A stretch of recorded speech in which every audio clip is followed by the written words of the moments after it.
सभी को जय जिनेन्द्र। नमो अरिहंताणं नमो सिद्धाणं नमो आयिरियाणं नमो वज्रायाणं नमो लोए सवसाहुणम्। जय बोलिए पंच परमेष्टि भगवान की जय। राजसांगमयी जिनवाणी माता की जय। संत शिरोमणि आचार्य श्री विद्यासागर जी महाराज की जय। ग्रंथाधिराज श्री भक्ताम्बर जी महास्तोत्र की जय।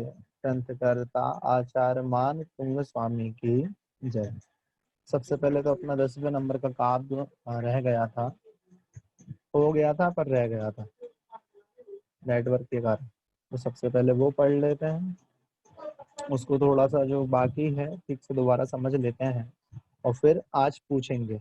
आज पूछने का दिन था ना, तो आज पूछा जाएगा।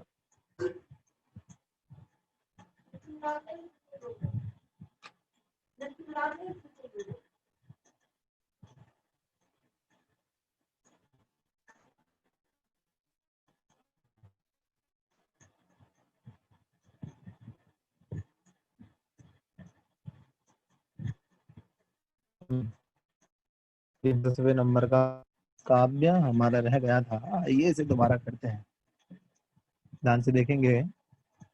नात्यद्भुतम भुवन भूषण भूतनाथ भूतैर गुणैर भुवि भवन्त मविष्ठुवन्तः तुल्यः भवन्ति भवतो ननु तेन किंबा भूताश्रितं य इह नात्म समं करोति।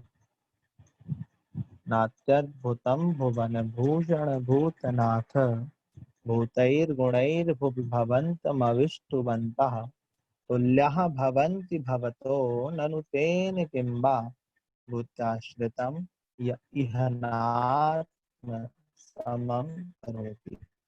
आइए उच्चारण करेंगे। नात्यद्भुतं भुवन भूषण भूतनाथ भूतैर्गुणैर्भुवि भवन्तमविष्टुवन्तः तुल्या भवन्ति भवतो ननु तेन किंबा भूत्याश्रितं य इह नात्म समं करोति। एक बार पुनः। नात्यद्भुतं भुवन भूषण भूतनाथ भूतैर्गुणैर्भुवि भवन्तमविष्टुवन्तः तुल्या भवन्ति भवतो ननु तेन किंबा भूत्याश्रितं य इह नात्म समं करोति। अगर उच्चारण किसी को नहीं आया हो तो पूछ लेना। आइए इसका अर्थ देखते हैं। नात्यद्भुतम अलग अलग करेंगे। ना इति अद्भुतम। ना मतलब नहीं है, इति मतलब इसमें अद्भुतम कोई आश्चर्य, इसमें कोई आश्चर्य नहीं है। भुवन भूषण, हे भुवन अर्थात तीनों लोकों में, भूषण अर्थात आभूषण स्वरूप। देखो जो आभूषण होते हैं वो प्रायः कर ऊपर पहने जाते हैं, सिर में पहने जाते हैं, गले में पहने जाते हैं। आभूषणों को उच्च स्थानों में पहना जाता है। उसी तरह चूंकि जिनेन्द्र देव भी उच्च स्थान कहाँ विराजमान है, सिद्ध लोक में, इसलिए तीनों लोकों के आभूषण स्वरूप भूतनाथ, और भूत अर्थात प्राणी, भूत अर्थात प्राणी, हे प्राणियों के नाथ या प्राणियों के स्वामी, ये इसका अर्थ हुआ। एक बार दोबारा ध्यान से सरल अर्थों में। ना इति अद्भुतम, ना मतलब नहीं है, इति मतलब इसमें, अद्भुतम अर्थात कोई आश्चर्य, भुवन भूषण हे तीनों लोकों के आभूषण स्वरूप, भूतनाथ हे प्राणियों के नाथ या प्राणियों के स्वामी, कि भूतैर गुण ही, भूत ही अर्थात सच्चे, गुण ही अर्थात गुणों के द्वारा, भूवि अर्थात पृथ्वी पर, भवंतम अर्थात आपके, आपके सच्चे गुणों के द्वारा अविष्टुवंतः, भवंतम अलग हो जाएगा, अविष्टुवंतः यहाँ निकलेगा। अविष्टुवंतः अर्थात आपकी स्तुति करने वाला, आपकी पूजा करने वाला, स्तुति करने वाला। तुल्यः भवन्ति, तुल्यः अर्थात समान, भवन्ति अर्थात हो जाता है, भवतो अर्थात आपके, जो आपके सच्चे गुणों की स्तुति करता है इस पृथ्वी पर, वो आपके समान बन जाता है। अर्थ देखना कितना अच्छा है कि हे तीन लोकों के आभूषण स्वरूप, हे प्राणियों के नाथ, इसमें कोई आश्चर्य की बात नहीं है कि जो भी इस पृथ्वी पर आपके सच्चे गुणों की स्तुति करता है वो भी तुल्या भवंती भवतो, भवतो अर्थात आपके, तुल्या भवंती समान बन जाता है, समान हो जाता है। जैसे कि इस काव्य का टॉपिक था सच्चा स्वामी कौन, अर्थात सच्चा स्वामी कौन है, तो उसका उत्तर दे रहे हैं कि सच्चा स्वामी वही है जो अपने समान बना ले। देखो नीचे बोल रहे हैं ननु मतलब निश्चय से, मतलब नियम से हो जाता है। तेन किम्बा, तेन मतलब उस स्वामी से, किम्बा अर्थात क्या प्रयोजन, जो भूत्याश्रितम, अलग अलग करेंगे तो भूत्या आश्रितम, भूत्या अर्थात विभूति से, अर्थात संपत्ति से, आश्रितम मतलब आश्रित रहने वालों को, यह मतलब जो, यह मतलब यहाँ ना आत्म समम करोति, मतलब नहीं आत्म समान अपने समान, करोति अर्थात करता है। उस व्यक्ति से क्या प्रयोजन, जो इस पृथ्वी पर अपने आश्रितों को अपने समान नहीं करता। सच्चा स्वामी तो वही है जो जीव को, अपने आश्रित रहने वाले को, अपने भक्त को, अपने शिष्य को, अपने सेवक को अपने समान बना ले। जो अपने समान ना बना पाए वो कैसा स्वामी।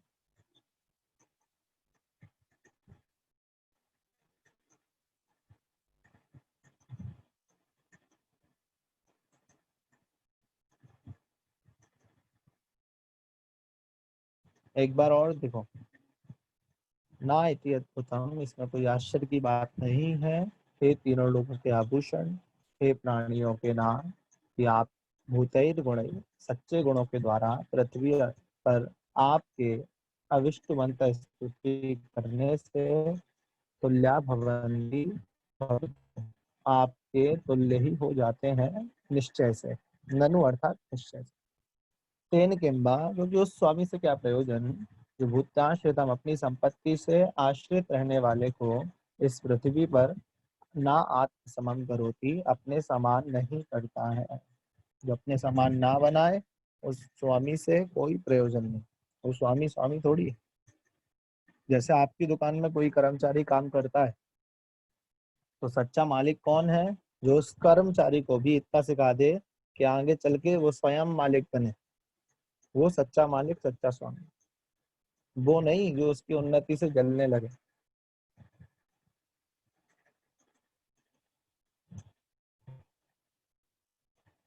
अर्थ देखो लगा के, जिसको कुछ नहीं आए तो पूछ लो।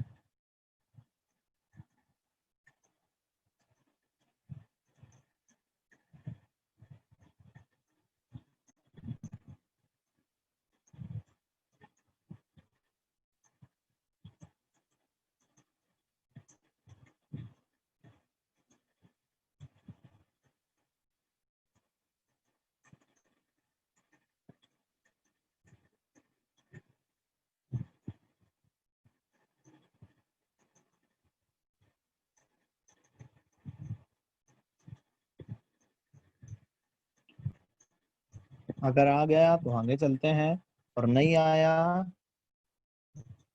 लास्ट की दो लाइन समझ में नहीं आई। देखो ठीक है, तुल्या भवंती, तुल्या मतलब समान, भवंती हो जाते हैं, भव तो अर्थात आपके, ननु मतलब निश्चय से, वो नियम से आपके समान हो जाते हैं। ये लाइन ऊपर तक जुड़ेगी, ठीक है, ऊपर की लाइन से कनेक्ट है ये। अब इसके बाद नीचे उदाहरण है कि तेन किम्बा, तेन मतलब उस स्वामी से, किम्बा अर्थात क्या प्रयोजन, भूत्याश्रितम जो भूत्या अर्थात संपत्ति के द्वारा, आश्रितम अर्थात सेवक को, यह मतलब जो यह मतलब इस श्लोक में ना आत्म समम करोति, अपने समान ना करोति नहीं करता है। तो स्वामी से कोई प्रयोजन नहीं, कोई लाभ नहीं, जो अपनी संपत्ति के द्वारा अपने सेवक को भी अपने समान ना बना ले। ठीक है, मैं आपकी स्तुति क्यों कर रहा हूँ? क्योंकि आप अपनी संपत्ति के द्वारा मुझे भी अपने समान बना लेंगे। आपके पास कौन सी संपत्ति है? अनंत दर्शन, ज्ञान, चारित्र, सुख रूपी संपत्ति है। उस संपत्ति के द्वारा आप मुझे भी अपने समान बना लेंगे। संपत्ति अर्थात पैसा, विभूति, लक्ष्मी। एक के पास नीचे जो उदाहरण है वो लौकिक है, अर्थात जो हम संसार में देखते हैं वो वाली संपत्ति है, जिसे हम लक्ष्मी बोलते हैं, धन बोलते हैं, रुपया पैसा बोलते हैं। और ऊपर जो संपत्ति है वो मोक्ष रूपी संपत्ति है।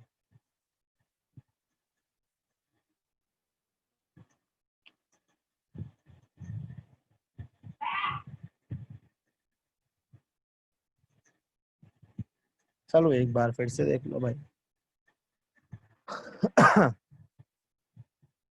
ना इति अद्भुतम, ना मतलब नहीं है, इति मतलब इसमें, अद्भुतम मतलब कोई आश्चर्यकारी बात, इसमें कोई आश्चर्य नहीं है।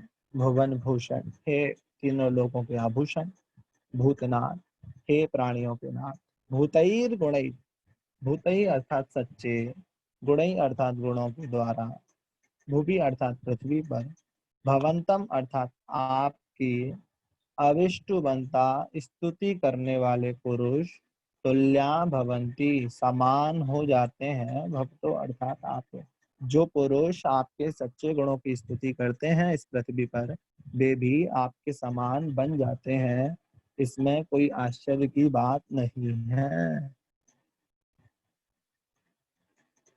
क्योंकि तेन किंबा उस स्वामी से क्या प्रयोजन, जो भूत्याश्रितम, भूत्या अर्थात विभूति से, आश्रितम अर्थात आश्रित रहने वाले को इस लोक में अपने समान नहीं बनाता। आप सच्चे स्वामी हो कि आपके द्वारा जो आपकी स्तुति करता है वो आपके द्वारा आपके समान बना लिया जाता है, क्योंकि उस प्रकार के स्वामी से कोई प्रयोजन या लाभ नहीं होता जो अपने समान नहीं बनाता। अब चूंकि आप अपने समान बना लेते हो, इसलिए मुझे आपसे प्रयोजन है, आपसे लाभ है। आपकी स्तुति कर रहा हूँ, बंदे तद्गुण लब्ध है।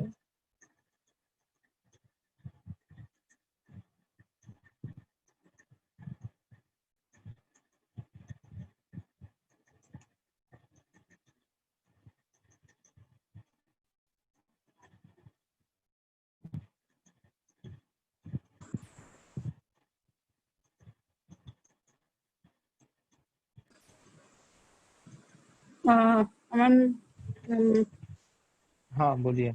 भैया जी जय जिनेंद्र। ये जय जिनेंद्र। यहाँ पे ना ना आया ना, ना त्वम, ये वाला या ना मतलब अपने समान नहीं करते हैं।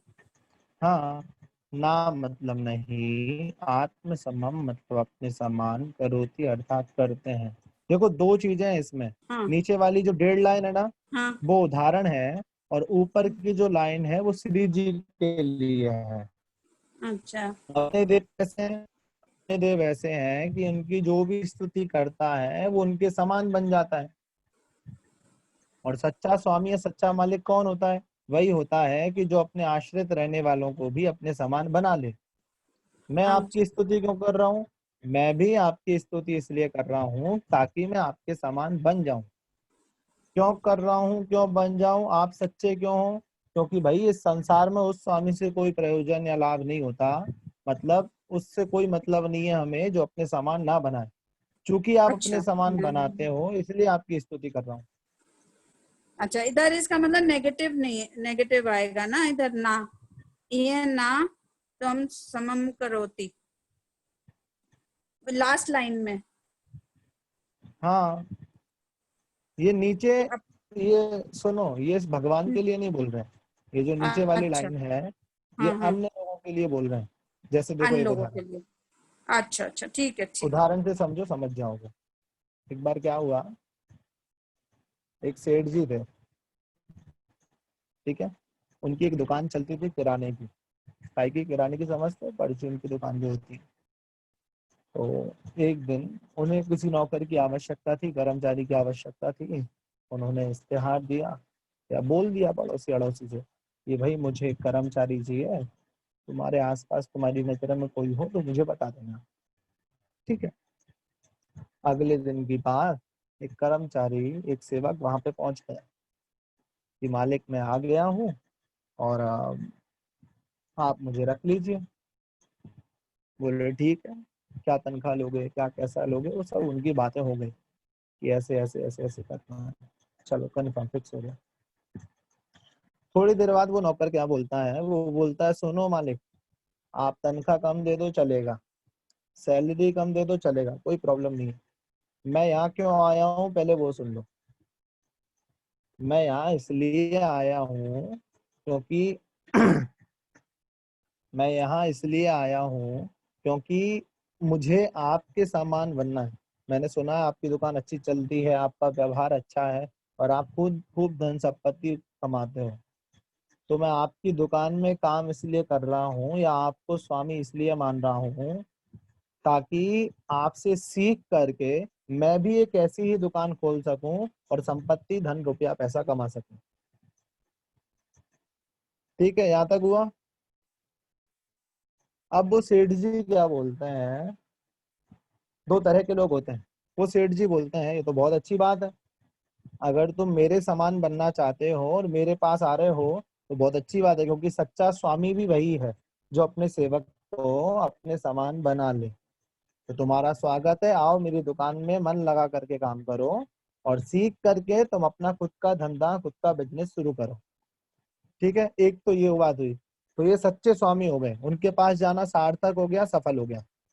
उसी जगह अगर वो ऐसे बोल देते नहीं नहीं ये क्या बोल रहे हो, फिर मैं तुम्हें नहीं रखूंगा, मुझे तो नौकर चाहिए, मालिक थोड़ी ही चाहिए।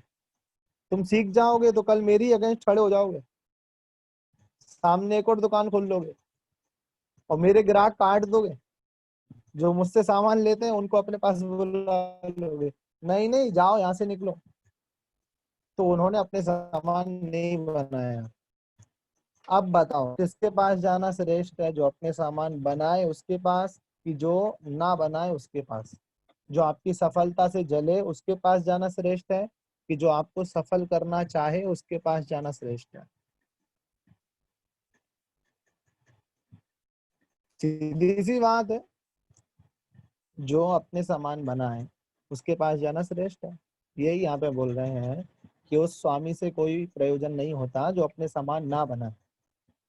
ठीक है, मैं आपके पास क्यों आया हूँ, क्योंकि आप तो ऐसे स्वामी हो जो तुल्या भवन्ति भवतो, जो प्रत्येक जीव को अपने समान बना लेते हो। अब मैं आपके समान, आपके जैसा बनना चाहता हूँ, इसलिए मैं आपके पास आया हूँ। और आप सच्चे स्वामी हो। सच्चे स्वामी का लक्षण यही है, जो अपने समान अपने जैसा बना ले।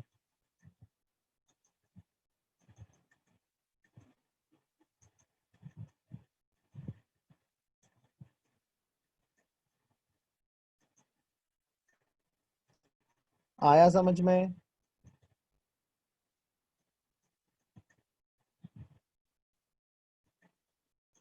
अब अर्थ लगाओ, कौन लगाएगा।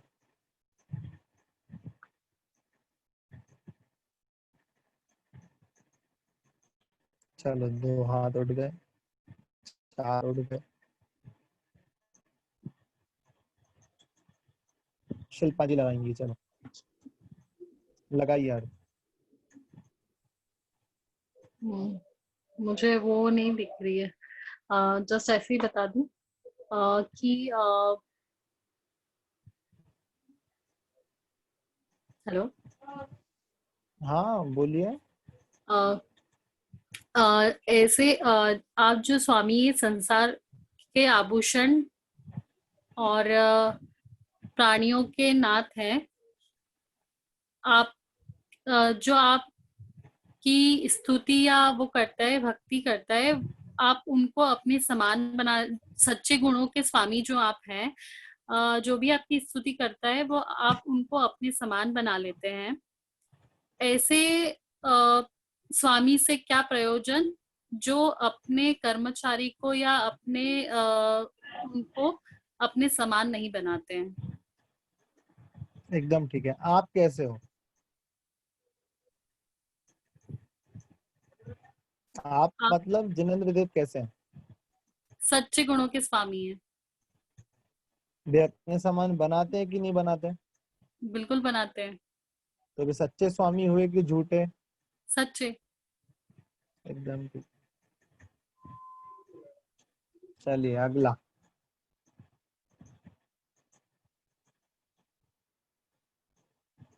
ये कौन है? 08FFF5FA।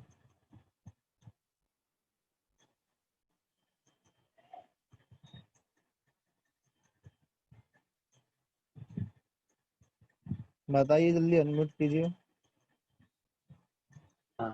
हेलो, जय जिनेन्द्र पंडित जी। जय जिनेन्द्र। जय जिनेन्द्र। आपने जो अर्थ बताया ना वो थोड़ा समझ में नहीं आया। जितना हमारे आया यहाँ उतना बता दो। हमारे यहाँ ठीक है, नेटवर्क नहीं था ना इसलिए कुछ भी नहीं सुनाया है। ले, तो बिल्कुल भी समझ में नहीं आया। नहीं नहीं, आपने जो स्टोरी बताई वो समझ में आई।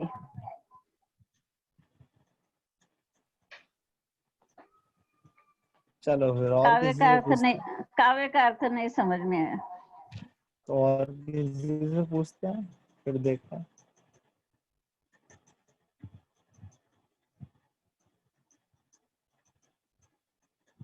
नैतिक है था, उसने बता दिया 2-4 बार। रीना जैन।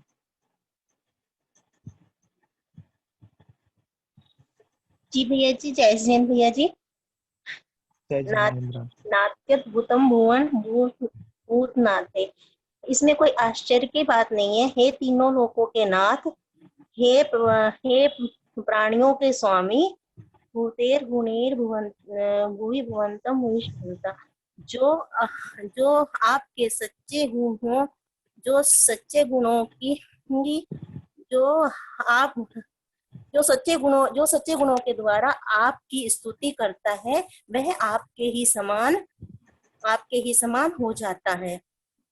भवन्ति भक्तो नुम तेन किन्हा। ऐसे स्वामी से कोई प्रयोजन नहीं है जो अपनी संपत्ति के द्वारा इस पृथ्वी पर अपने आश्रित रहने वालों को अपने समान नहीं करता। आप अपने समान कर लेते हैं, इसीलिए हम आपकी भक्ति पूजा अर्चा करते हैं। बहुत बढ़िया। टीना जैन।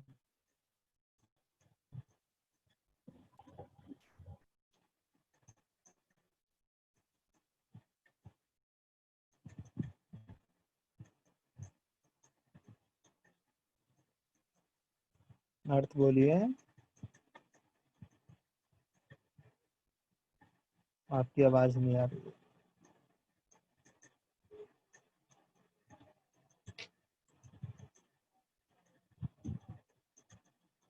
दोबारा अनम्यूट करिए।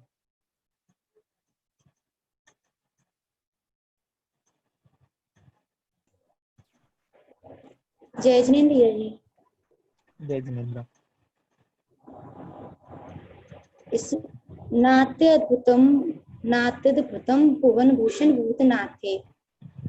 इसमें कोई आश्चर्य नहीं है कि भुवन भूषण भूतनाथे तीनों लोगों के नाथ, प्राणियों के तीनों लोगों के आभूषण, प्राणियों के नाथ, भूतेन गुणेन भुवि भवन्ते भविष्टु बनते।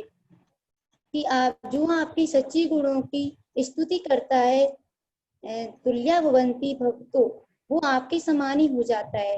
ननु तेन किंबा, ऐसे स्वामी से क्या प्रयोजन। उत्यास्तम ये नाथ समम करोति, जो अपने आश्रय में लेने वाले व्यक्ति को ये नाथ समम करोति, जो अपने समान नहीं करता। एकदम ठीक है। चलिए अंतिम एक और।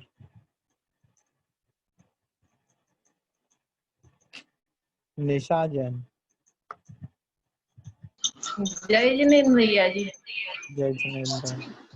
भैया जी शब्द से लगा रहे अर्थ है, एक शब्द से भैया जी। बहुत बढ़िया। नाट्य इसमें कोई आश्चर्य नहीं। भुवन भूषण मतलब तीनों लोगों के आभूषण। भूतई नाथ यानी संसारी प्राणियों के नाथ। भूतई यानी सच्चे, और सच्चे गुणई यानी गुणों के द्वारा। भुवि यानी पृथ्वी पर। भवन्ति अभविष्ट यानी आपके भक्ति करने वाले। तुल्य भवन्ति यानी आपके समान हो जाते हैं। ननु तेन किंबा, इस ननु तेन किंबा उस स्वामी से क्या प्रयोजन। भूत्याशितम या यह नाथ समम करोति, यानी अपनी संपत्ति के मालिक को, संपत्ति के सेवक को इस लोक में अपने समान नहीं करता, बनाता। बहुत बढ़िया। अर्थ एकदम ठीक है, और अर्थ लगाने का तरीका यही है। जो ऐसे अर्थ लगा लिया वो फिर कभी भूलेगा नहीं। भैया समझ में आ गया क्या? भाव भाषणा तो वो हो जाती कि कैसा है, लेकिन अर्थ से एक एक शब्द से लगाने में भूलते नहीं है भैया जी। हाँ एकदम ठीक है। आप कहाँ से हैं? हम टीकमगढ़ से हैं भैया जी। अरे वाह, बहुत बढ़िया। तो अच्छा है। और अर्थ लगाने में सबसे ही बोलूंगा कि अगर आप लोग पढ़ते हैं तो कोशिश करें ऐसे ही लगाने की अर्थ। जिसने ऐसे अर्थ लगा लिया ना वो कभी भूलेगा नहीं, कभी नहीं। अर्थ लगाने का सबसे बेस्ट तरीका, सबसे अच्छा तरीका यही है। आप शब्द से अर्थ लगाइए, क्योंकि शब्द से हम भी तो बता रहे हैं आपको, हम थोड़ी ऐसे बताते हैं कि इसमें कोई आश्चर्य की, हे तीनों लोगों के आभूषण, हे प्राणियों के नाथ, इसमें कोई आश्चर्य की बात नहीं है कि जो आपकी स्तुति करते हैं वो आपके समान बन जाते हैं। ऐसे बताते हैं क्या? हम भी तो शब्द से अर्थ बताते हैं, शब्द से लगाए तो। चलो हाँ बस। अब कुछ, अब अगर किसी को कुछ नहीं समझ में आया हो तो पूछ ले दोबारा।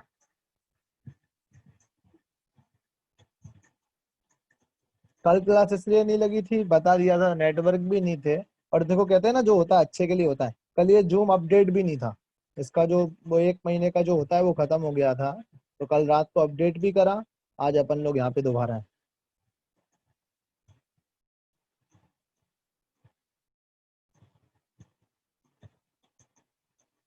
चलो हो गया, मतलब आ गया सबको समझ में? पक्का? चलो अब हाथ उठाओ कि मैं आपकी भक्ति कर रहा हूँ, इसमें आपकी स्तुति ही कारण है, या मैं आपकी स्तुति कर रहा हूँ इसमें कारण एकमात्र आपकी भक्ति है। वो कौन सा काव्य है?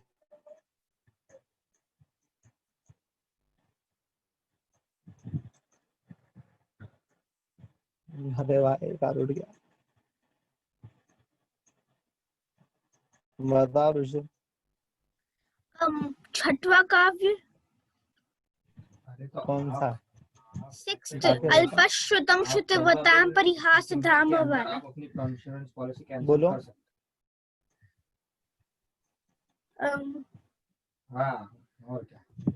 अल्पश्रुतम वाला हाँ तो काव्य सुना। काव्य अल्पश्रुतम श्रुतवताम परिहास धाम त्वद्भक्तिरेव मुखरी कुरुते बलान्माम यत्कोकिलः किल मधौ मधुरम विरौति चाम्र चारु कलिका निकरैक हेतु। बहुत बढ़िया। ये बाल किसने कटवाए तेरे? मम्मी ने कहा। बहुत बढ़िया। चलो हिंदी वाले भक्तांबर में एक लाइन आती है, करती है वाचाल मुझे प्रभु भक्ति आपकी आठों याम। इस लाइन से अगर कोई संस्कृत वाला श्लोक सुना पाए तो मजा आएगा। एक लाइन है ना हिंदी में, करती है वाचाल मुझे प्रभु भक्ति आपकी आठों याम। इसका अर्थ होता है कि मैं बोलना नहीं चाह रहा, मैं स्तुति करना नहीं चाह रहा हूँ, लेकिन आपकी जो भक्ति है वो मुझे बोलने पर मजबूर कर रही है। ऐसा कौन सा काम है? एक हाथ उठा, 2 उठ गए, 3 उठ गए, 4 उठ गए। चलो ओप्पो 887।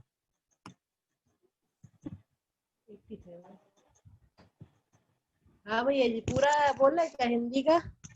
हाँ नहीं, हिंदी का नहीं, तो संस्कृत संस्कृत का का बोलना है। यही हाँ अल्पश्रुतम शुद्धवताम परिहास धामे तद्भक्तिरेव मुखुरी कुरुते बलान्नाम यत् कोकिलः किल मधो मधुरम विरौति तच्चाम्र चारु कलिका निग्रहिक हेतु। बहुत बढ़िया, एकदम ठीक। चलिए अगला प्रश्न ये है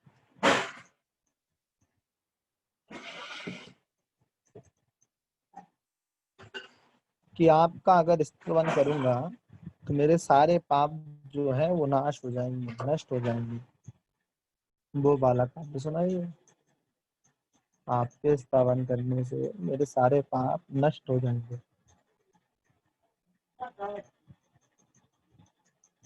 किरण, किरण जी।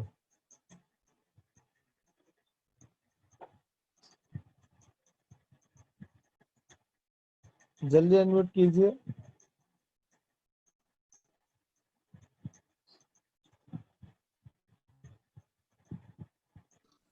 जय जिनेन्द्र भैया जी।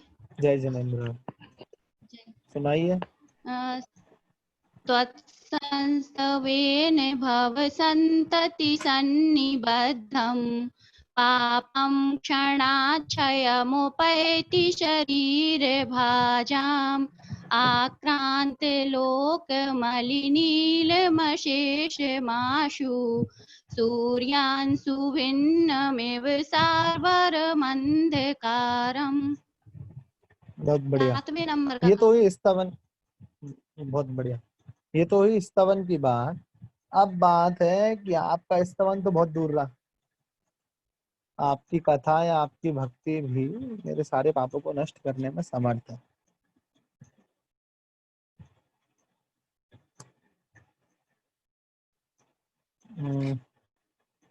आयुष,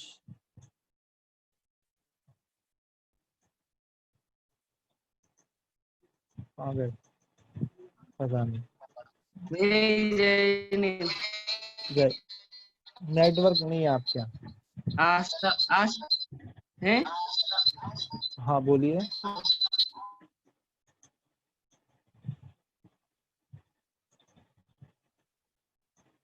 आवाज नहीं आ रही आपकी। चलिए सविता साहू जी। जय जिनेन्द्र भैया जी। जय जिनेन्द्र। वो ये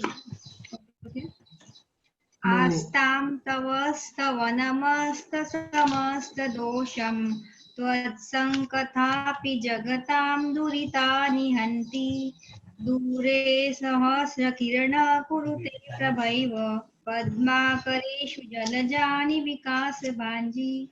बहुत बढ़िया। अगला प्रश्न है, जिस तरह सूर्य इतना दूर है उसके बाद भी तालाबों के कमलों को विकसित कर देता है, उसी तरह आप भले कितनी दूर सही, कहीं भी सही, पर आप मेरे पापों को नष्ट कर दोगे।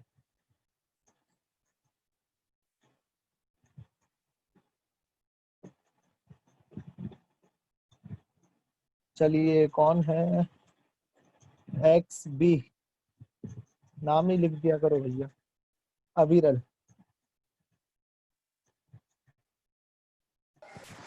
जय जिनेन्द्र भैया जी। जय जिनेन्द्र।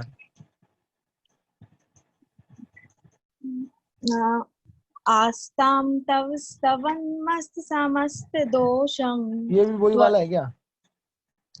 आपने सूर्य से दूर यही तो बताया आपका। हाँ तो भैया जी यही तो सही है। बोलो। समस्त दोषम त्वत्संकतापि जगतां दुरितानि हन्ति दूरे सहस्र किरणा कुरुते प्रभेव पद्माकरेषु जलजानि विकास भांजी। बहुत बढ़िया। एक और है जिसमें दिया है कि आपकी जो स्तुति है, आपका जो गुणगान है, वो सारे दोषों से रहित है।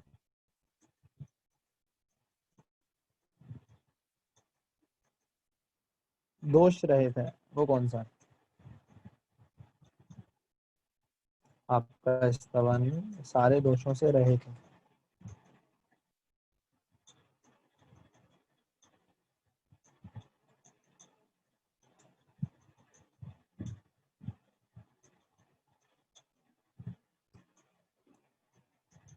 निर्मला जैन, सिर्फ वो लाइन बतानी है जिसमें लिखा है कि सारे दोषों से रहित है। सारे दोषों से रहित है। तो 3 नंबर वाला बुद्ध्या नाम विद्वाचित पाठ पीठस्थो समुद मृतत्र ओहम बालम ब्याह जल संसत बिंदु बिन्ना मन्ने कई चित जने से सागर। ये है क्या भैया जी? सही है। क्या? हाँ, हमें नहीं पता, दूसरों से पूछना पड़ेगा। चलो और किसी से पूछ लेते हैं। चलिए, आई पैड मंजू जी बताइए। भैया जी आप इतना कंफ्यूज करते हो ना लोगों को, बार बार वही पूछ के, उसमें समस्त दोषम लिखा हुआ है ना, सेम का भी बार बार घुमा घुमा के पूछ रहे हो आप। आस्ताम ताउस्तमन मस्त समस्त दोषम, सब दोषों से दूर। तो भैया जी कंफ्यूज कर देते बहुत अच्छे से। जब तक जल्द से समझ नहीं लोगे ना इनके सवालों के जवाब दे नहीं सकते आप। चलो हम वही तो पूछ रहे थे जो उसमें लिखा था। हाँ बिल्कुल भैया, आदमी कहेगा 9वां तो बार बार हो गया, वो 9 पे ध्यान ही नहीं देगा। चलो बहुत बढ़िया, आगे चलते हैं। मैं आपका स्तवन करना नहीं चाहता, लेकिन आपकी जो भक्ति है ना, वो जबरदस्ती मुझे प्रेरित कर रही है आपकी स्तुति करने के लिए। प्रश्न है कि मैं आपका स्तवन आदि करना नहीं चाहता, ना मेरे में इतनी शक्ति है, लेकिन आपकी जो भक्ति है वो जबरदस्ती बोल रही है कि करो। उत्तर दीजिए संतोष जैन। जय जिनेन्द्र भैया जी। जय जिनेन्द्र। सोहम तथापि तब भक्ति बसान मुनीशे कर तुम स्तवम विगत शक्तिरपि प्रवृत्ता प्रीतात्म वीर्यम विचारि मृगी मृगेन्द्रम नाभेति किम निज शिशो परिपालनाथम। बहुत बढ़िया। अगर बृहस्पति को भी बुला लिया जाए तो भी वो समर्थ नहीं है आपके गुणों को बोलने में। उत्तर दीजिए। टिया।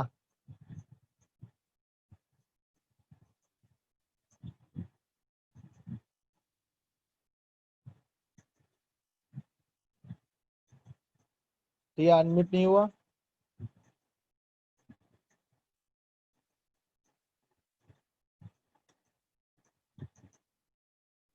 चलिए, रश्मि जैन।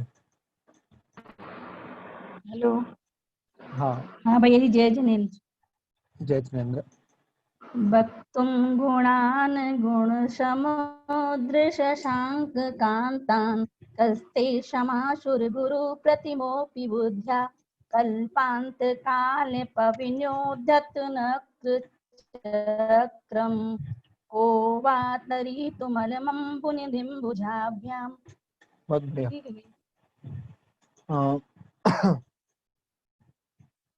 मैं कंबू चलो एक और, निकिता जैन।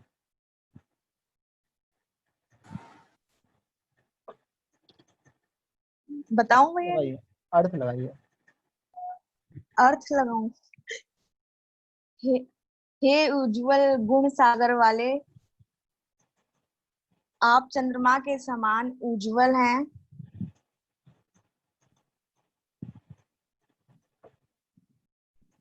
आप साक्षात बृहस्पति क्यों ना हो, ऐसे बुद्धि वाला कोई व्यक्ति नहीं है जो, फिर से लगाती हूँ भैया एक मिनट। हे गुणों के सागर, आप चंद्रमा के समान उज्जवल हैं। जिस प्रकार भयंकर हवा से, प्रलय से, समुद्र से मगरमच्छ होते हैं, तो भी मनुष्य कैसे अपनी भुजाओं से उसे तैर कर जा सकता है, अर्थात कोई नहीं जा सकता। उसी प्रकार आप बृहस्पति जैसी बुद्धि वाला भी आपके गुणों का वर्णन नहीं कर सकता। बहुत अच्छी बात है। गलत हो गया क्या भैया जी? नहीं, सही है एकदम। अर्थ यही है कि थोड़ा सा अंतर है, चंद्रमा के समान गुण वाले नहीं, चंद्रमा के समान उज्जवल नहीं, बल्कि जिसके गुण चंद्रमा के समान उज्जवल है, ऐसे आप। अच्छा अच्छा ठीक है, बाकी अर्थ एकदम ठीक है। ठीक है। चलिए अगला है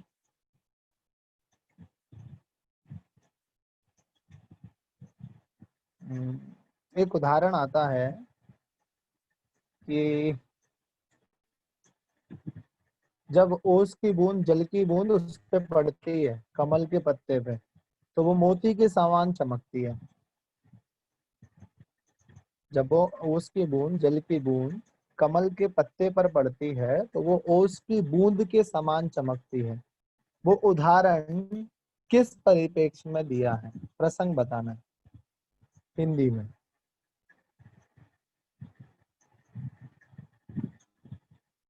उषा जैन।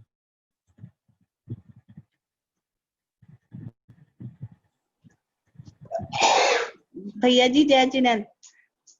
जय जिनेन्द्र। मच्चैतिनाथ तव संस्तवनम मयेद मारभ्यते तनुद्या तव प्रभावात्।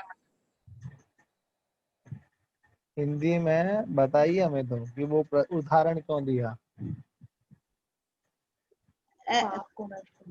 हे नाथ, ऐसा मानकर कि प्राणियों के जन्म जन्म के उपार्जित पाप कर्म आपकी स्तुति से तत्काल नष्ट हो जाते हैं, मुझ मंद बुद्धि द्वारा आपका यह स्तवन प्रारंभ किया जा रहा है। निश्चय ही आपके प्रभाव से यह स्तवन सज्जन पुरुषों के चित्त को आकर्षित करेगा।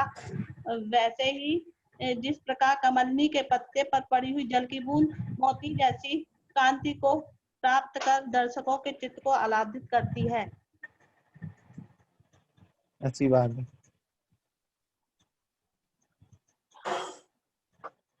चलिए और कोई? पिया बता।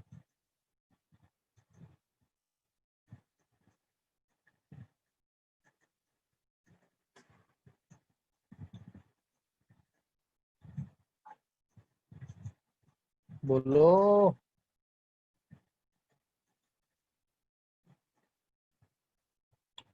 आवाज नहीं आ रही। चलिए और कोई? अनीता जैन।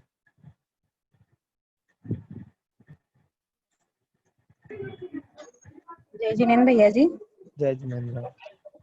ये भक्ति की वश जो देव आपके चरणों में सिर झुका रहे हैं, उनकी मुकुट की मणियों की शोभा पकड़ जो चमक होती है, उसी तरह उसकी चमक होती है। काव्य कौन सा है? काव्य कौन सा है? पहला काव्य भक्तामर प्रणमौलि मणि प्रधानम मुक्तचम युगम युगादा बालम मदम भोजले सत्तांजना। उत्तर गलत। अमिता शाह 1008।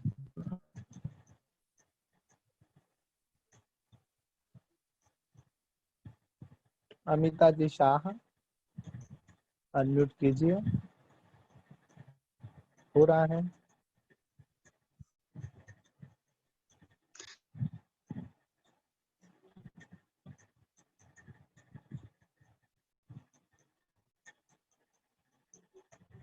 अनम्यूट कीजिए। अनम्यूट नहीं हुआ। कहाँ है?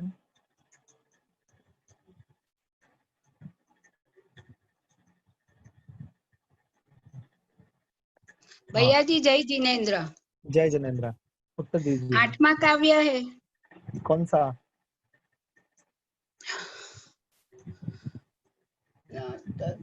भुवन भूषण भूतनाथ मत्वेदीनाथ तव संस्तवनं मयेद मारभ्यते तनुदियापि तव प्रभावात् चेतो हरिषति शतानलिनी दलेषु मुक्ता फलद्युतिमुपेति ननोन्द बिंदु। बहुत बढ़िया। उत्तर आपका एकदम ठीक।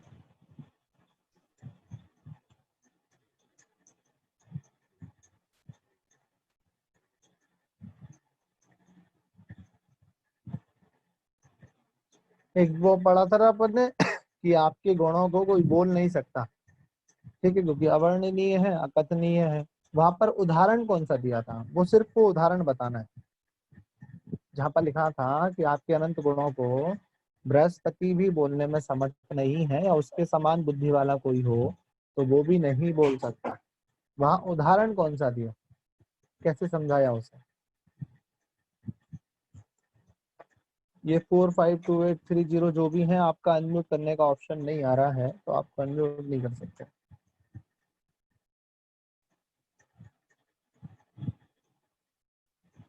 टिया तीसरी बार हाथ उठा रही है लेकिन तीसरी बार भी इसका अनम्यूट नहीं होगा।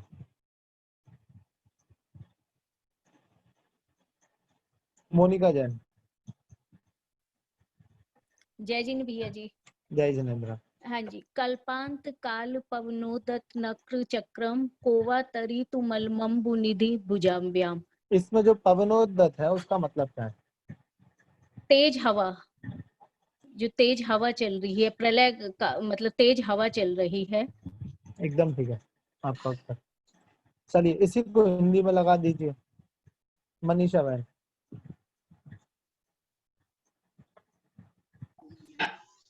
इसमें ये बताया है कि जैसे वो जिस प्रकार दोनों जो प्रलय काल चल रहा है उसमें बहुत तेज हवा चल रही है और जो वो समुद्र है उसके अंदर नक्रचार मगरमच्छ आदि है, तो ऐसे समुद्र को अपनी दोनों भुजाओं से पार करने में कौन समर्थ है?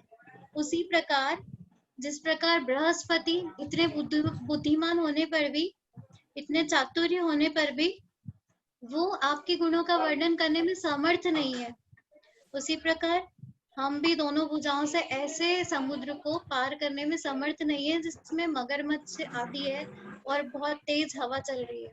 आपसे मेरा प्रश्न है, जब समर्थ है नहीं, जैसे समुद्र नहीं पार कर सकते, जैसे भुजाओं से खासकर, तब इतनी शक्ति है ही नहीं तो काय को लगे? थोड़ा अलग नहीं, उत्तर दो। नहीं क्या?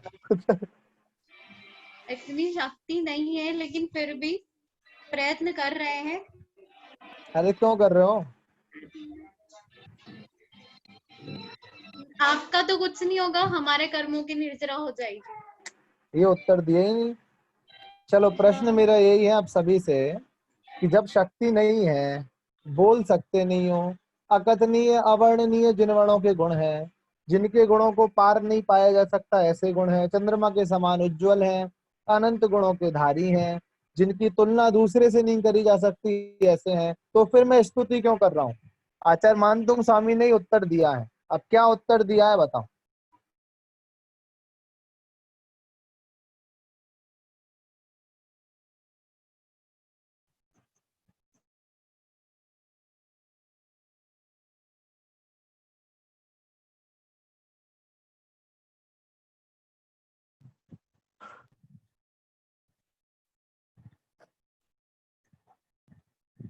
रुशिल बता भाई। उन्होंने ऐसा बताया है, पैराग्राफ एक श्लोक में ऐसे उन्होंने बताया है कि मैं आपकी भक्ति नहीं करना चाहता हूँ, छठवें काव्य में, कि मैं आपकी भक्ति नहीं करना चाहता हूँ क्योंकि लोग मुझे अल्प बुद्धि, मैं अल्प बुद्धि इसलिए लोग मेरे पर ऊपर हंस रहे हैं, मगर आपकी भक्ति के वशीभूत होकर मैं आपकी स्तुति कर रहा हूँ। तो क्यों कर रहा हूँ? आपकी भक्ति के वशीभूत होकर, आपकी हाँ। भक्ति मुझे आपकी स्तुति अपने आप करा रही है। एकदम ठीक है कि मैं आपकी स्तुति करना नहीं चाहता भैया, ना मेरे में शक्ति है, ना मेरे में बुद्धि है, ना इतनी हिम्मत है कि आपके गुण बोल सके। ये तो आपकी भक्ति है, करती है वाचाल मुझे तद भक्ति रेव मुकरी कुरुते वलान्मा, जो जबरदस्ती मुझे आपकी भक्ति कराने पर मजबूर कर रही है, ये आपकी भक्ति। चलिए, मंगलाचरण का अर्थ क्या होता है? अरे समय हो चुका अपना, अंतिम प्रश्न है, मंगलाचरण का मतलब क्या होता है? जसिका।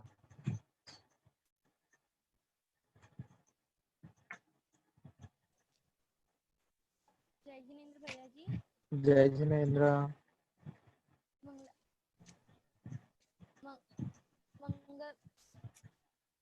मंगलाचरण का अर्थ ये होता है कि मतलब मंगल का आचरण करना। मंगल का आचरण करना, ठीक है। चलो नैतिक, अनम्यूट हो।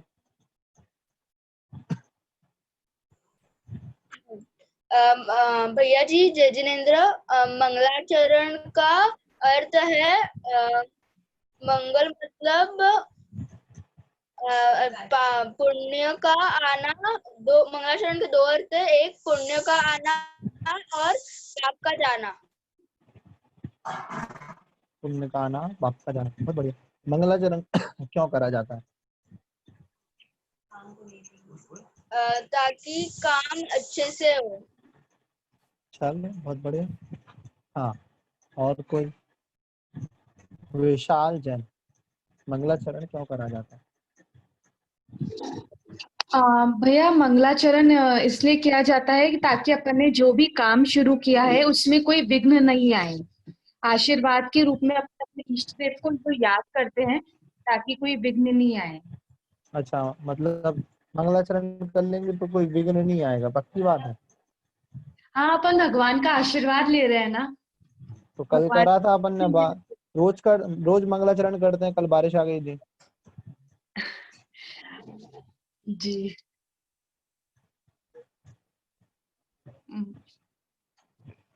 बोलो। भैया मंगलाचरण में मतलब जो शुभ को लेकर आए और अपने जो अशुभ है उसको हटा दें। उत्तर ठीक है आपका। मंगलाचरण इसलिए करा जाता है कि कोई विघ्न ना आए, जो शास्त्र हमने शुरू करा है वो पूरी तरह पूर्ण हो जाए। कोई आपत्ति नहीं, एकदम ठीक उत्तर। ठीक है, उत्तर ठीक है आपका।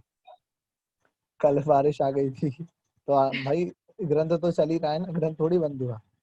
देखो ग्रंथ तो आज शुरू हो गया। ठीक है, दूसरी चीज, अगला प्रश्न, अगर विघ्न आ गया तो मंगलाचरण करना बेकार या मंगलाचरण बेकार? बोलो, फिर क्या समझोगे? आप बताओ।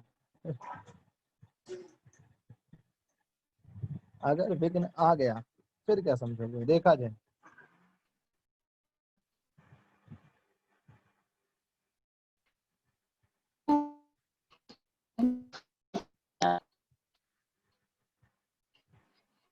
हेलो हाँ भैया जी, विघ्न तो हमारे कर्मों के कारण आया, मंगलाचरण के द्वारा नहीं। तो मंगलाचरण भी तो इसलिए करा था कि विघ्न ना आए।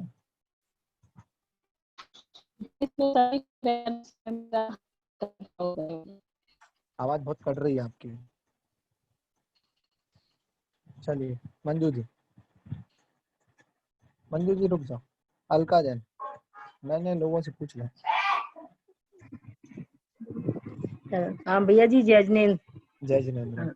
मंगलाचरण इसलिए मतलब वो किया जाता है कि ताकि हमारे मतलब जो कोई विघ्न आ रहा हो तो वो ना हो पाए विघ्न। पर अगर आ गया तो मंगलाचरण खराब क्या मंगलाचरण बेकार? नहीं, मंगलाचरण खराब नहीं है। मंगलाचरण तो नहीं, हमारे अपने पाप कर्म के उससे वो जो है वो विघ्न आया है। तो हमारे पाप कर्म को दे ना, इसलिए तो मंगलाचरण करा था। हाँ नहीं, वो तो सही कह रहे हैं आप, पर मंगलाचरण हम इसीलिए शुरू करते हैं पहले कि हमारा सब ठीक ठाक से हो जाए, पूजा हमारी विघ्न ना पड़े कोई, इसीलिए हम उसको करते हैं। चलो ठीक है। मोटो E2,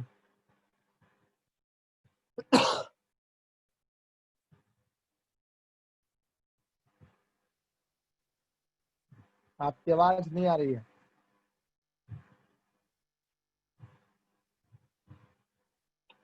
आपके यहाँ से आवाज नहीं आ रही है। मोटो E2 जो भी। अंतिम रीता बंदी,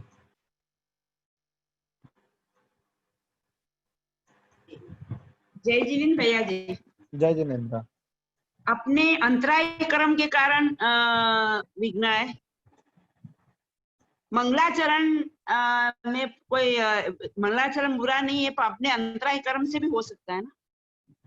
तो अपन बोलते तो हैं कि हमने शांतिनाथ विधान करा था, शांति हुई नहीं, क्या मतलब का विधान? उल्टा शांतिनाथ विधान चल रहा था, उसी में 2 लोग लड़ पड़े और शांति और हो गई। तो वो अपने अपने ही अंतराई से होता है, अपने उसमें अंतराई कर्म से। मंगलाचरण का कोई दोष नहीं है। नहीं नहीं मतलब विधान होने पे अगर लड़ाई हो रही है तो विधान का कोई दोष नहीं है। नहीं नहीं। तो अगर हम भगवान के पास जाते हैं और उसके सामने बोलते हैं, अगर हमारा बुरा हो गया और हम भगवान हाँ। के पास जाके बोलते हैं सब आपकी मर्जी थी, आपके बिना कुछ नहीं होता, तो दोष भगवान का कि अपना? अपना होता है ना। हाँ होता है ना, जब हमारे हाँ साथ कुछ बुरा हो जाए तो हम बोलते हैं, कोई हमसे आके पूछे भैया ये क्या हो गया, हाँ सब ऊपर वाले की मर्जी थी भैया। सही है। तो दोष बोलते तो किसका है, था? दोष अपना रहता है पर अपन भगवान को ब्लेम देते हैं। चलो एकदम ठीक। अंतिम कहाँ गई मंजू जी, कहाँ गई? हाँ हाँ भैया जी, ये जो है ना बड़ा रिलेटिव टर्म है इसके अंदर, है ना। तो जो है क्या पता और क्या हो सकता था जो नहीं हुआ। दूसरी बात, हमारा काव्य तो चल ही रहा है, इस बारे में एक छोटी सी कहानी सुना दो, बहुत छोटी सी 5-6 लाइन। सुना दो, हम तो फ्री है, जिसको जाना हो 9 बार नमोकार मंत्र पढ़ के चला जाए। मतलब एक आदमी ने जो है पूजने 10-12 साल तपस्या करी, और जब तपस्या करके बाहर निकला, बिल्कुल मतलब जंगल में मंदिर था, कुछ मतलब नहीं, 10-12 साल तपस्या करके जब बाहर निकला तो बाहर देखा 5-7 लोग उसको मारने के लिए खड़े हुए थे। तो उसको बहुत ये लगा कि भाई मतलब मैंने 12 साल तपस्या करी और उसका मुझे ये फल मिला, तो ये तपस्या किस काम की। तो वो बोला सबसे कि भैया मुझे 5 मिनट का समय दे दो, मुझे थोड़ा अपने भगवान जी से प्रश्न करके आना है। तो वो लोग कहने लगे ये बेवकूफ बना रहा है, निकल के भाग जाएगा ये कह रहा है। तो फिर किसी को तरस आया, कहने लगे देख जंगल में हम चारों तरफ से, तो हम तो 5-7 लोग हैं, घेर लेते हैं, इसको दे दो 5 मिनट, अंतिम इच्छा इसको दे दो। वो अंदर गया, भगवान से पूछा कि भाई मतलब मैंने 12 साल तपस्या की, उसके बाद ये मिला, तो तुम्हारी भक्ति कोई क्यों करे। तब उसको भविष्यवाणी हुई और पता लगा कि तुम्हारे जो कर्म थे पिछले जन्म के, उसके हिसाब से तुम 7 बार जन्म लेते और तुम्हें 7 लोग 7 जन्म में अलग अलग मारने आते। तुम्हारी तपस्या का ये फल हुआ, तुम्हारे जो 7 जन्मों के कर्म थे एक जन्म में कट गए और वो 7 तुम्हें एक बार में मारने आ गए। तो हमें ये पता ही नहीं है और कि तुम बच भी गए। हाँ जी। तो ये सब मतलब हमें नहीं पता कि क्या और हो सकता था, तो और क्या नहीं हुआ। तो इसलिए जो भी है बहुत अच्छा है, और अपनी श्रद्धा करके करते चलेंगे तो अपना काम होता चलेगा। चलिए बहुत बढ़िया उत्तर है। हाँ ठीक है, बात समझ में आई। कई बार क्या होता है हमारे, एक बार एक मुनिराज से किसी ने बोला, आवाज आ रही है ना सबको? एक बार एक मुनिराज से किसी ने बोला कि भगवान चलो हम लोग तो दिन भर पाप करते रहते हैं, 100 तरह के पाप करते हैं, पता नहीं कौन कौन सी क्रियाएं करते हैं अच्छी बुरी, हमें दुख हो, परेशानियां, कष्ट हो, कोई आपत्ति नहीं है, स्वाभाविक है। अरे आप तो इतनी तपस्या कर रहे हो, आपके पैर में कांटा क्यों चुभा? आप तो दिन भर तपस्या में लगे हो, भगवान का ध्यान कर रहे हो, आत्मा का ध्यान कर रहे हो, आपके पैर में कांटा क्यों चुभा? वहां 100 श्रावक थे आपके पीछे, उनमें से एक के पैर में भी नहीं चुभा और आपके पैर में चुभा, ऐसा क्यों? आपके तो पाप कर्म का उदय कैसे आया, क्यों आया? तो मुनिराज ने बहुत अच्छा उत्तर दिया। वो बोले कि भाई ये मेरे पूर्व जन्म का कोई कर्म था कि मैं किसी जन्म में कसाई रहा होऊंगा, और उस समय मैंने किसी बकरे की गर्दन आदि काटी होगी। ये तो मेरी तपस्या का प्रभाव था कि वो जो कर्म मेरे उदय में आना था, वो तलवार की जगह एक छोटे से कांटे ने ले ली, और गर्दन की जगह मेरे पैर के तलवे ने ले ली। क्योंकि जो कर्म हमने करे हैं वो तो हमें भोगने पड़ेंगे, छोटे बड़े रूप में उदय में आ जाते हैं पुण्य और पाप के कारण। पाप के साथ यही होता है, अगर पाप कर्म का उदय है तो वो छोटा सा कर्म भी बहुत बड़े रूप में उदय में आएगा, और पुण्य कर्म का उदय है तो बहुत बड़ा कर्म भी बहुत छोटे रूप में निकल जाएगा, पता नहीं चलेगा। जितनी वेदना में वैसे होनी चाहिए थी उतनी नहीं होती। ठीक है, तो पुण्य तो हर जगह काम में आता है, धर्म भक्ति हर जगह काम में आती है, इसलिए अपनी भक्ति करते रहे, स्वार्थ ना करें। दूसरी सबसे बड़ी बात, पाप कर्म का जब उदय आए तो भगवान पे ब्लेम ना करें। हम जाके भगवान पे थोप देते हैं, किसके कारण? तुम्हारे कारण। और भाई अगर कोई पुण्य के कारण हुआ, कोई बढ़िया मकान बन गया, तब कोई नहीं बोलता भगवान की कृपा, तब ये बोलेंगे अच्छा मकान बन गया, लोग आके बोले मेहनत करिए भाई बने गई, बहुत पुरुषार्थ करा है, दिन रात एक करी है, तब जाके काम हुआ है। तो ये बहुत बड़ी गलती है कि पुण्य का उदय हम अपने ऊपर झेल लेते हैं, और जब पाप कर्म का उदय आता है तो भगवान के ऊपर थोप देते हैं। ये हमें नहीं करना। मुनियों का हर समय ऐसा कर्म है क्योंकि उनके सब कर्म खाते काटने हैं, ऐसा सुधा सागर जी महाराज ने बोला है। एकदम, क्योंकि नए नए महाराज जो बनते हैं उनको देखो इतने अंतराय आते हैं, इतने अंतराय आते हैं, 10-10 लोग वहां पे वो करने लगे हैं। एक जो ग्रास नए महाराज को चलता है और उसके पहले 4 लोग उसका सुशोधन करते हैं, और उन 4 लोगों को जो बाल नहीं दिखा, वो बाल 5वें नंबर पे जब महाराज जी के हाथ में आता, आते साथ बाल दिख जाता है। तो फिर लोग सोचते हैं देखो अभी तो नए नए महाराज बने और इतने अंतराय, वो अंतराय नहीं है, वो उनके कर्म है जो बहुत जल्दी जल्दी कट रहे हैं, और जितने जल्दी कर्म कटेंगे उतने जल्दी मोक्ष मार्ग उनके पास आ। ऐसा ठीक है, चलिए हाथ जोड़ लीजिए। जिनवाणी स्तुति। जावाणी के ज्ञान से सूझे लोकालो, सोवाणी मस्तक नमो सदा देते हूँ दो। हे जिनवाणी भारती तो है जपू दिन रैन, जो तेरा शरण आ गए सो पावे सुख चैन।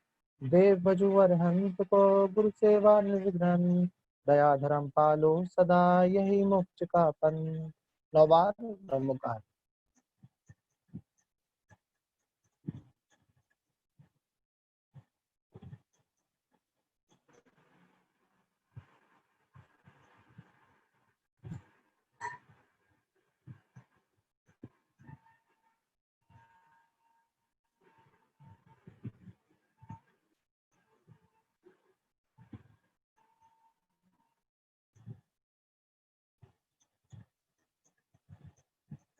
जय बोलिए देवादिदेव श्री आदिनाथ भगवान की जय। स्वात्सांगमयी जिनवाणी माता की जय। संत शिरोमणि आचार्य गुरुवर श्री स्वाड विद्यासागर जी महाराज की जय। सभी को जय जिनेन्द्र।